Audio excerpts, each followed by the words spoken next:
कहते हैं कि युगों पहले अमृत की खोज में सागर मंथन हुआ। अमृत निकला, लेकिन इसे लेकर उन दो दलों में भीषण युद्ध हो गया जिन्होंने इसे पाने के लिए जी तोड़ मेहनत की। इसमें एक तरफ थे देवता और दूसरी तरफ थे असुर। यह पहली बार था जब दो अलग अलग तरह के संस्कृति, सोच और विचार रखने वाले लोग एक बड़े लक्ष्य के लिए एक साथ आए। वह लक्ष्य तक पहुंचे भी, लेकिन पा नहीं सके। क्यों? क्योंकि लक्ष्य था अमृत और उस पर सिर्फ अपना ही अधिकार रखने की जिद, और लालच ने उसे किसी का नहीं होने दिया। छीना झपटी हुई और उस छीना झपटी में अमृत कलश से अमृत कई बार छलका और अलग अलग स्थानों पर जाकर गिर गया। क्या है महाकुंभ? मुख्य बात यह है कि अमृत की खोज आज भी जारी है। अमृत की यही खोज भारतीय जनमानस को एक साथ एक जगह ले आती है।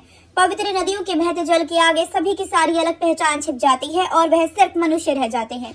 फिर तो गंगा में कमर तक उतरे और डुबकी लगाकर झटके के ऊपर उठे माटी के जीवन पुतलों से सिर्फ एक ही आवाज आती है, हर हर गंगे, जय गंगा मैया। जहाँ सांसारिकता के सागर का मंथन होता है और इस मंथन से एकता की भावना का अमृत मिलता है, जिस आयोजन की तरह यह पूरी प्रक्रिया होती है, वह महाकुंभ कहलाता है। तो प्रयागराज में महाकुंभ का आयोजन क्यों होता है?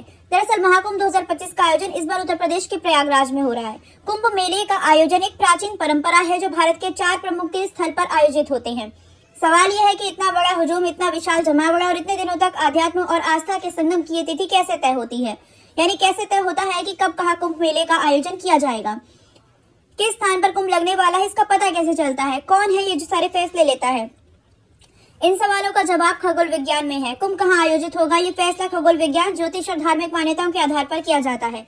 कुंभ मेले 4 स्थानों पर बारी बारी से आयोजित होते हैं। उत्तर प्रदेश के प्रयागराज, उत्तराखंड के हरिद्वार, मध्य प्रदेश की उज्जैन और महाराष्ट्र के नासिक में।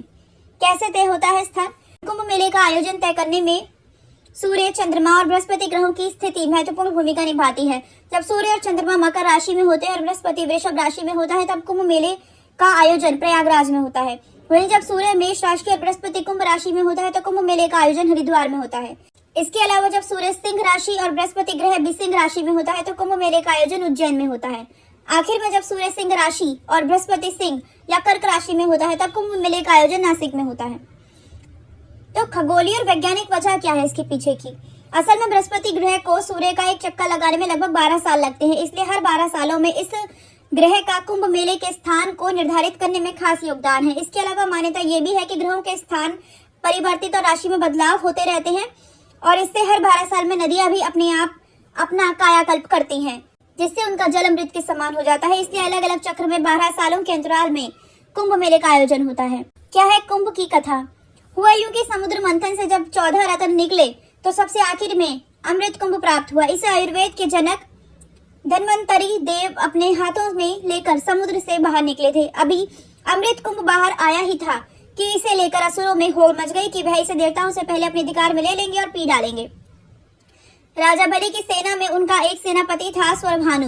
वह जल, स्थल और आकाश तीनों ही जगहों पर तेज गति से दौड़ सकता था। उसने अमृत कुंभ को एक पल में ही धन्वंतरी देव के हाथ से झटक लिया और आकाश मार्ग की ओर ले गया। देवताओं के दल में भी इंद्र का पुत्र जयंत उसी ओर टकटकी लगाए हुआ था। उसने जैसे ही स्वरभानु को अमृत की ओर लपकते देखा, तो वह तुरंत ही कौवे का रूप धरकर उसके पीछे उड़ा और आकाश में उसके हाथ से अमृत कुंभ छीनने लगा।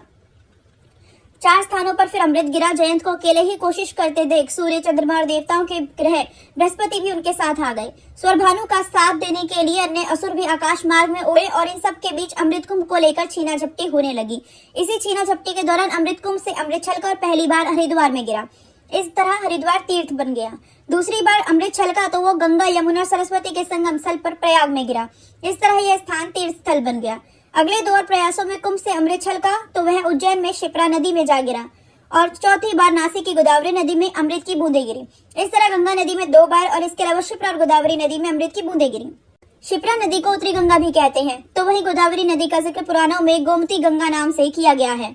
अमृत सलीला होने के कारण दोनों ही नदियां भी गंगा के ही समान पवित्र हैं। इस तरह यह चारों नदी तट स्नान तीर्थ घोषित हुए। इन नदियों में स्नान करना और फिर इनके तट पर दान इत्यादि करना बहुत ही शुभ माना गया है।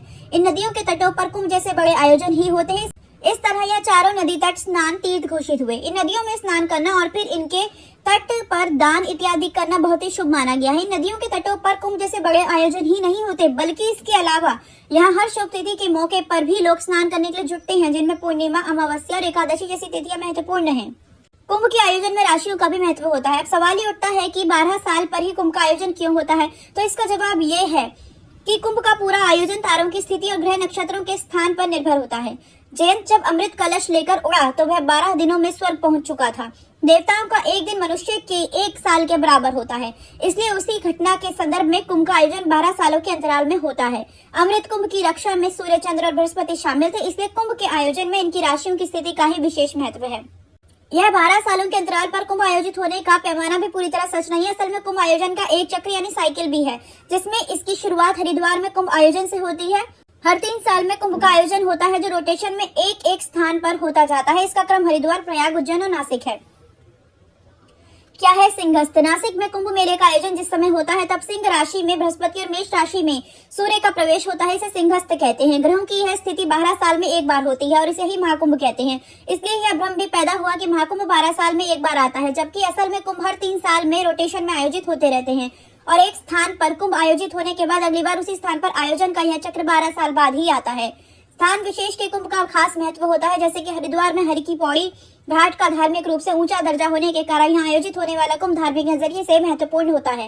इसी तरह प्रयागराज त्रिवेणी संगम स्थल होने के कारण महत्वपूर्ण है। इन दोनों ही धार्मिक स्थलों पर हर 6 साल में अर्ध कुंभ का आयोजन भी होता है। इसके अलावा भी इन स्थलों पर माघ मेला, गंगा दशहरा और अन्य स्नान मेले आयोजित होते रहते हैं।